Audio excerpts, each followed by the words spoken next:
Hello and welcome to this episode of the Business Spotlight. Today we're joined by Nick from Afterguard. Hi, Nick.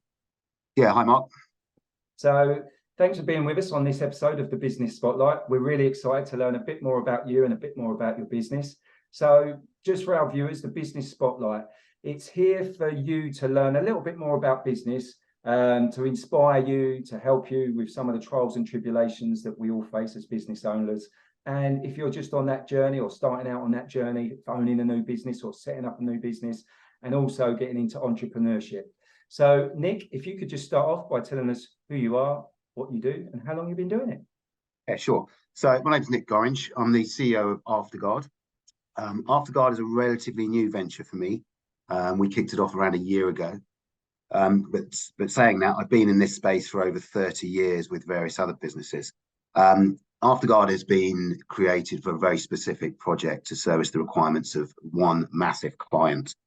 The reason we set it up that way is to ensure that the business is totally focused on moving in the same direction, and that's the same direction as that specific client.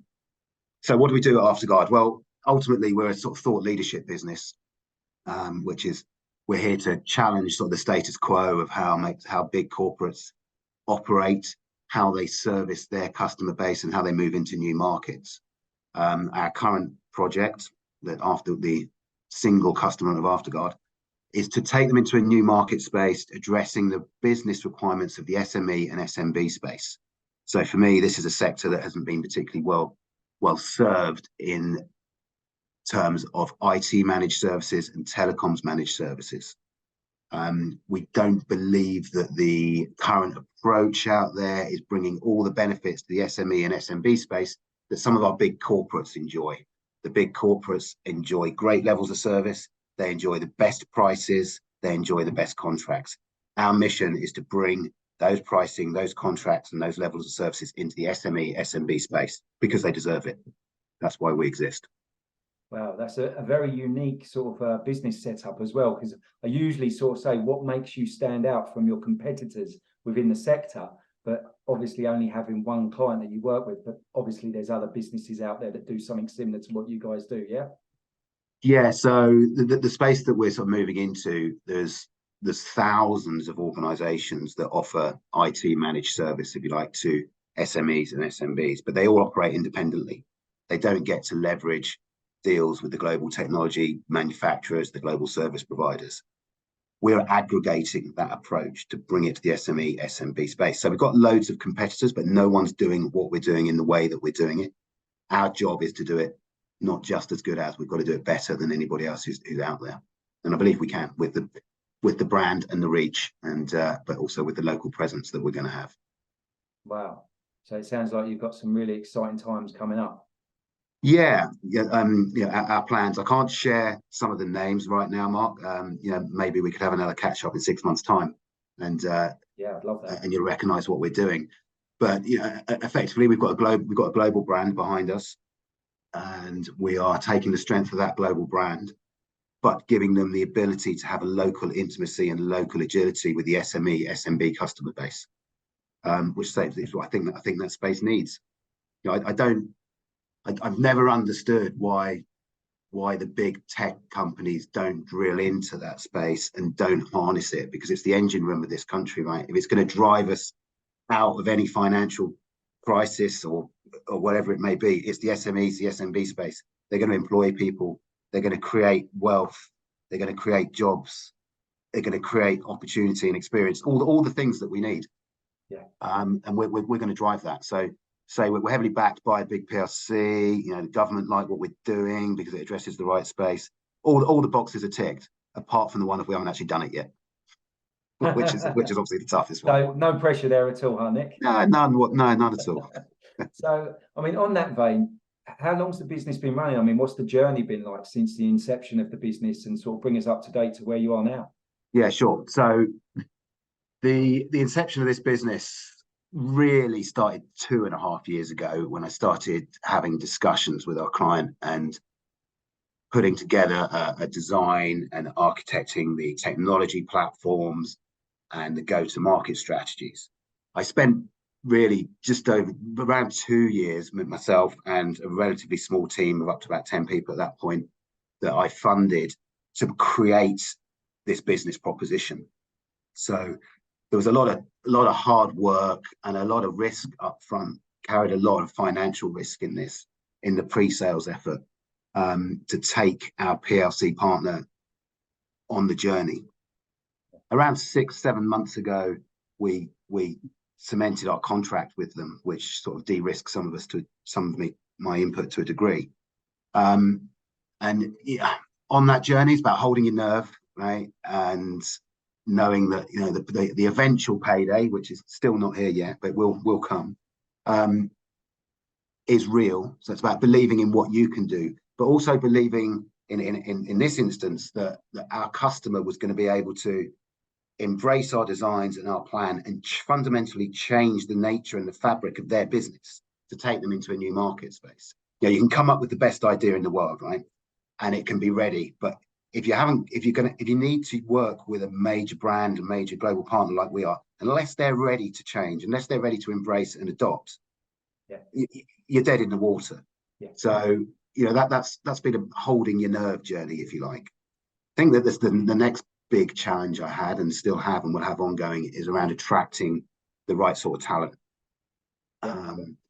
You know, for me, it's talent that's got to be obviously technology aware, but it's got to be experienced, and it's got to have the ability to move quickly, be agile, think on its feet, but also to be able to work alongside a huge corporate that can be quite slow in compared to us and can be quite stuck in its ways occasionally. So it's a bit of an odd balance, right? Yeah. I've got a great bunch of people who are doing that now, and I've been very lucky that from other businesses that I have managed to draw really good talent to come into this one. And I haven't got a single person in the business right now that hasn't been handpicked. And there's about 17 or 18 of us right now. However, I'm now driving, you know, we're going live in next week, out to the market, to the public. And I'm on a huge recruitment drive to find quality people. You know, and I've always found in business that skill sets are one thing. I can give anybody skills, right? I can train people.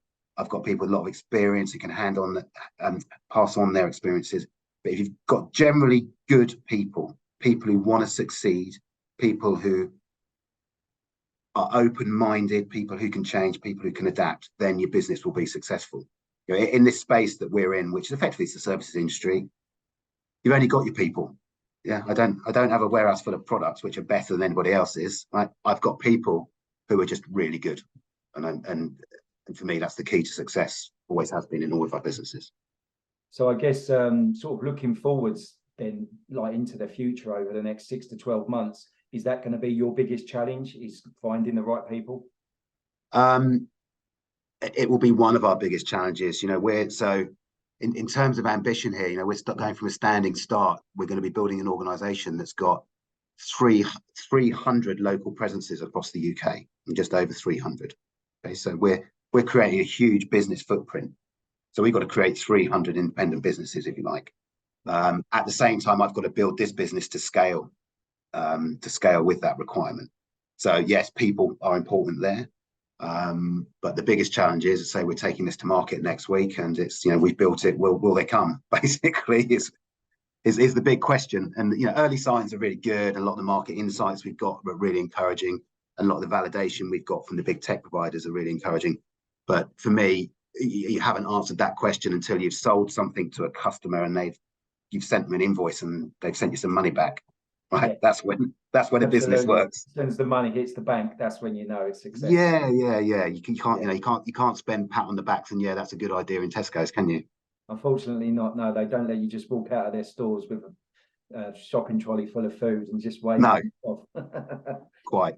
So, you know, that's the big challenge. But yeah, we're confident that's going to be okay. Yeah, no, that's fantastic. That's fantastic. So, Nick, I mean, moving on to yourself as the business owner, I mean, what would you say, since you've built this business up, has been your biggest lesson today, and the one that really stands out for you? I think with this business and previous businesses, existing previous businesses, which have all been really similar, the one big thing is, don't believe that you, as the CEO, the MD, whatever it is, don't believe that you've got an exclusivity on good ideas, right? Because you haven't. everybody in the organization, doesn't matter what role they perform, right, has the right to bring a good idea to the table, or has a right to challenge one of your ideas. Yeah. And you've got to be open-minded and accept that. Yeah, we all just do jobs with different titles, but we've all got the same to contribute. Yeah, that's my view. Yeah, no, that's brilliant. I mean, it happens so often. I mean, in business, I mean, you know, from any sort of aspect, especially like marketing and that kind of thing. Sometimes the best marketing ideas come from not even the people in the marketing department. They can come from other people in other areas of the business. So yeah, like you say, keeping an open mind is definitely key.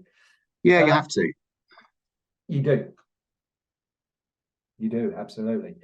Okay, so this is one of the questions I really love asking. So if we was able to go back in time, Nick, you know, let's just roll with it. We've got a time machine, jumped in this time machine, and you're going back in time and you get to have a conversation with an 18-year-old Nick.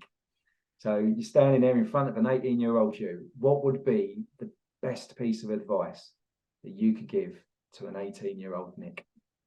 Or I should have bought the Capri Laser instead of the Opel Cadet, I think.